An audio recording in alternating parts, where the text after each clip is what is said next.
Hi, and thanks for logging on to the Daily DVAR Halacha. And here's a brand new halacha for you, and it is for Tuesday, May 1st, 16th day of Iyar. Here we go. We are in a unit now discussing all the ins and outs of Tefillah B'tzibur. You're always supposed to try to get your Shmoneh Esrai together with the congregation, and here's your next scenario.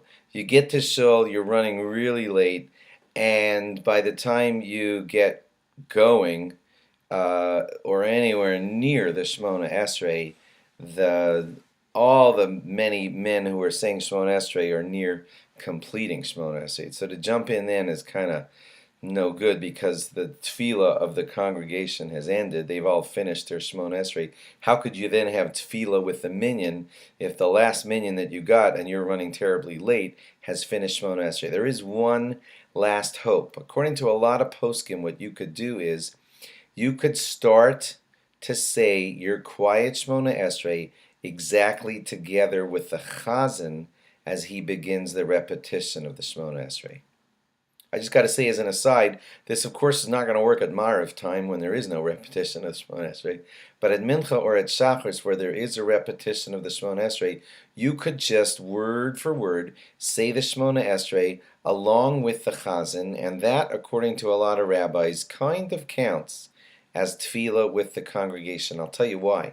Because the Chazan, as he says the Shmoneh Esrai, hopefully has 10 or more men listening to him, answering Amen. So if you're saying it along with him, you kind of have 10 men kind of sort of with you, because they're listening, hopefully, to the Chazan as he repeats the Shmoneh Esrai, and you're chimed in with that Chazan's Shmoneh Esrai. And I don't mean you're saying it out loud, but you're saying it simultaneously with him, so there are 10 men listening and saying Amen to what you're saying along with the Chazan, and that could count as your tefillah with the congregation.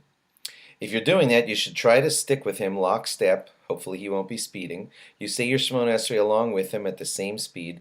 When he gets to Kedusha, I don't know if this will surprise you, when he gets to Kedusha, you say Kedusha along with him, because you are sort of chiming in and doing a repetition of the Shmoneh Esrai with the Chazan, and because you're getting to Kedusha right when he's at Kedusha, you say the Kedusha along with him.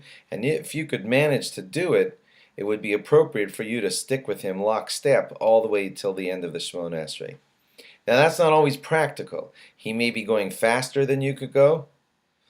It's possible that he's going slower than you want to go, but that's more awkward. But if he's going way faster than you could go and you can't keep up with him, and it's ruining your concentration to stay in lockstep with him, then after Kedusha you could, if you have to, you could break away from him and just say it at your own speed.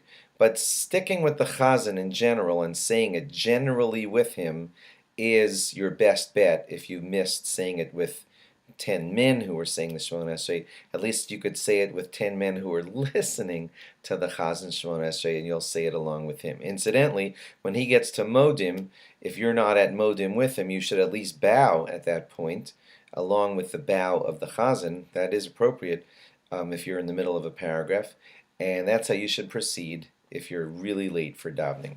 Of course, don't make that your daily plan. It's just a stopgap measure for if you're late. But don't plan to do this every single day, okay? Thanks for logging on, and log on again tomorrow for more. Bye-bye.